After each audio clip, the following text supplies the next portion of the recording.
Hello and welcome to my YouTube channel. माझ्या YouTube चॅनलवर तुम्हा सर्वांचं खूप खूप स्वागत आहे. Centre for personal talent management इथून खूप साऱ्या जागा निघालेल्या आहे. बघू शकता तुम्ही 764 वेकन्सीज ह्या असणार आहेत. वेतन किंवा मानधन बघू शकता. वरिष्ठ तांत्रिक सहाय्यक ब स्तर 6 35,400 ते 1,12,400 पर्यंत हे तुमचं मानधन असणार आहे. आणि तंत्रज्ञ अ स्तर 2 19,900 ते बघू शकता तुम्ही 36,200 पर्यंत वेतन असणार आहे. माफ करा, 36 नाही आहे, ते 63 आहे. 63,200 पर्यंत प्रतिमाह हे मानधन किंवा वेतन असणार आहे. चला तर जाऊया, जाणून घेऊया अजून या ऑफिशियल नोटिफिकेशन थ्रू. पण ऑफिशियल नोटिफिकेशनवर जाण्याआधी ज्या व्ह्यूअर्सने आपला चॅनल सबस्क्राईब नाही केला त्यांनी नक्की सबस्क्राईब करा आणि बेल आयकन जरूर हिट करा, जेणेकरून माझे नवनवीन व्हिडिओ तुमच्या भेटीला लवकरात लवकर येतील. चला तर जाऊया ऑफिशियल नोटिफिकेशनवर.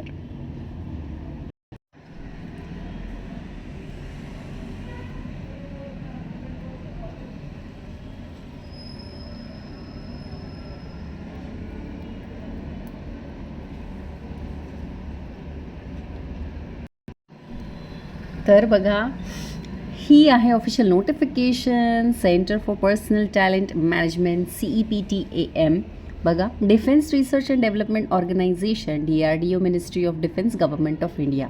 बघा, online application are invited for the recruitment against 561 vacancies for post of senior technical assistant B STAB आणि 203 vacancies for post of technician A tech A under defence research and development organisation technical कॅडरे.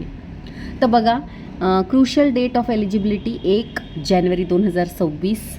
Opening date of online application 11 December 2025. Closing application करायचं आहे तुम्हाला 1 जानेवारी 2026 पर्यंत 12 वाजेच्या आधी आणि 3 तारखेपर्यंत तुम्हाला ॲप्लिकेशन फी ही भरायची आहे.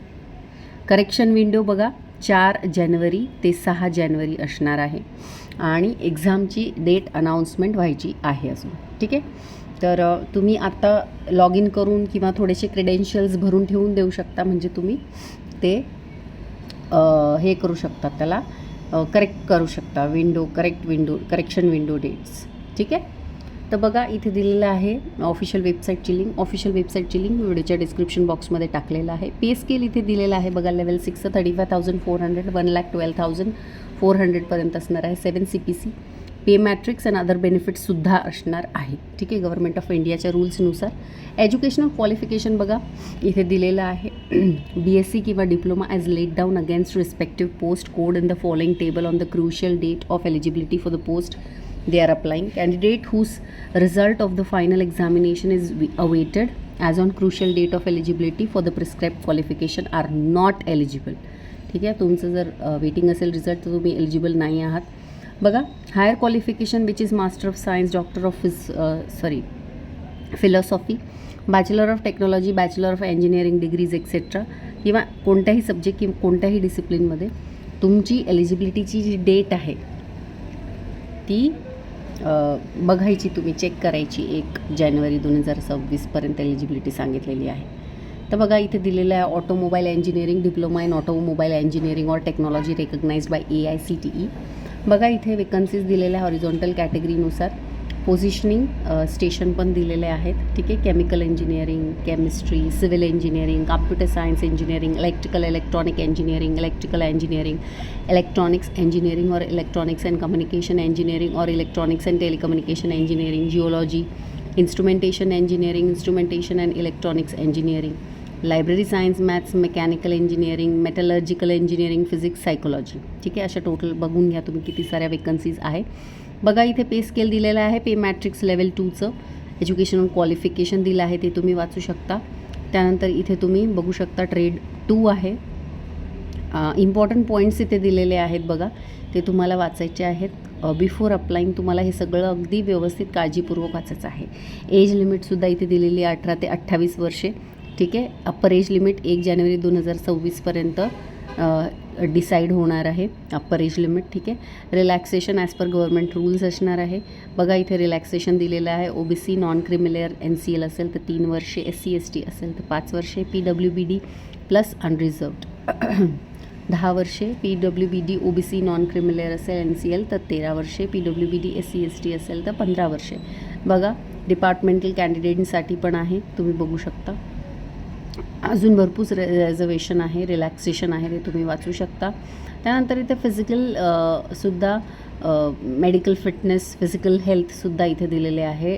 त्याचे तुम्ही डायमेन्शन्स वाचू शकता. रिझर्वेशन, रिलॅक्सेशन, बेनिफिट्स इथे दिलेले आहे, ते तुम्ही वाचू शकता. ऑनलाईन ॲप्लिकेशन करायचं आहे, ते करण्याआधी तुम्ही अगदी सर्व व्यवस्थित वाचू शकता. बघा ॲप्लिकेशन फी आणि मोड ऑफ पेमेंट बघू शकता. Category unreserved, OBC EWS MSP 250 रुपये ॲप्लिकेशन फी असणार आहे, 500 रुपये असणार आहे. बघा नॉन रिफंडेबल ही 250 असणार आहे, रिफंडेबल 500 रुपये असणार आहे.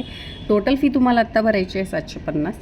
त्यानंतर बघा वुमन SC ST PWBD एक सर्व्हिसमॅन ॲप्लिकेशन फी काहीच नसणार आहे, रिफंडेबल 500 रुपये भरायचं आहे, ते सुद्धा तुम्हाला रिफंड होऊन जाणार आहे. टेक A तर इथे 2 स्लॅबमध्ये पोस्ट निघाल्या आहे, तर त्या स्लॅबनुसार इथे फी असणार आहे. जनरल OBC EWS MSP कॅन्डिडेटसाठी 100 रुपये आणि 500 रुपये रिफंडेबल असणार आहे, तर टोटल 600 रुपये भरायचे आहे. विमेन SC ST PWBD एक सर्व्हिसमॅन कॅन्डिडेटसाठी ॲप्लिकेशन फी नील असणार आहे, 500 रुपये ही असणार आहे फी. ती फक्त 500 रुपये भरायची आणि एक्झाम दिल्यावर ती रिफंडेबल होऊन जाणार आहे.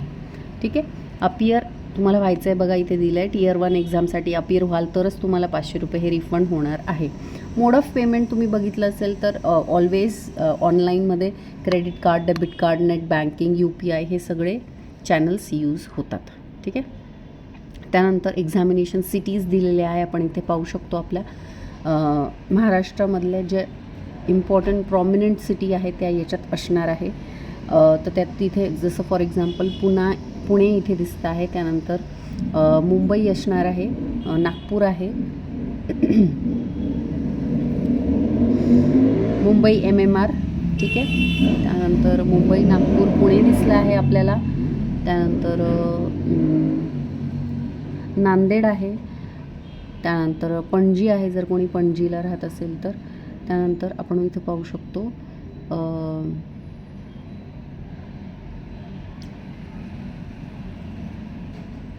अमरावती आहे. तर इथं जवळपास जर कोणी राहत असेल तुम्ही इथलं जे एक्झाम सेंटर आहे ते तुम्ही चूज करू शकता. ठीक आहे. त्यानंतर आपण खाली येऊया. हे एक्झाम Tier 2चे एक्झामबद्दल दिलेलं आहे. ठीक आहे. त्यानंतर आपण बघू शकतो अप्लाय कसं करायचं आहे. तर इथे बघा तुम्हाला दिलेलं आहे, तुमच्याकडे वर्किंग मोबाईल नंबर असायला हवा, ईमेल ID असायला हवा, तेव्हा तुमचं रजिस्ट्रेशन होतं आणि मग तुम्हाला ऑनलाईन ॲप्लिकेशन भरायची सुरुवात करायची असते लॉग इन करून. ठीक आहे. ऑफिशियल वेबसाईटवर जायचं, ऑफरिंग्सवर जायचं, वेकन्सीजवर जायचं आणि क्लिक हिअर टू अप्लाय करायचं.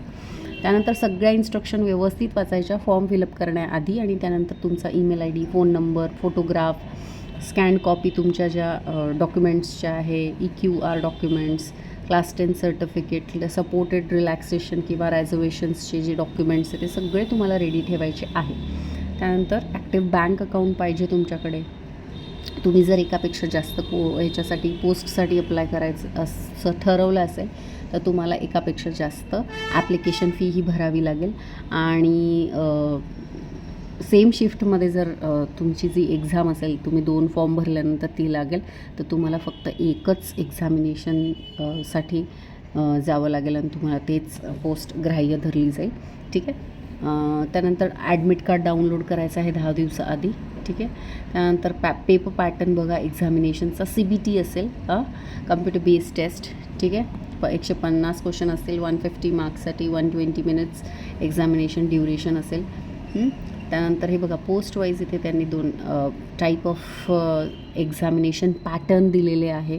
कसं ते इव्हॅल्युएट करणार आहे ते सुद्धा इथे अगदी व्यवस्थित दिलेलं आहे. त्या पुढच्या गोष्टी आहे. त्यामुळे सध्या तुम्ही फोकस करा फॉर्म फिलिंगवर, बिकॉज खूप कमी टाईम उरलेला आहे. Answer keys, preliminary document scrutiny, nomination, post lab, document verification, ह्या सगळ्या पुढच्या प्रोसेस आहे आफ्टर एक्झामिनेशन. ठीक आहे. तर अशी होती ॲडव्हर्टिजमेंट. अजून जर मी पूर्ण ॲडव्हर्टिजमेंट वाचली तर खूप मोठा व्हिडिओ होईल. तर अशी होती ॲडव्हर्टिजमेंट. आवडली असेल तर नक्की आपल्या चॅनलला सबस्क्राईब करा. भेटू अशाच नवनवीन व्हिडिओ सकट. तोपर्यंत धन्यवाद. चॅनल सबस्क्राईब करायला विसरू नका.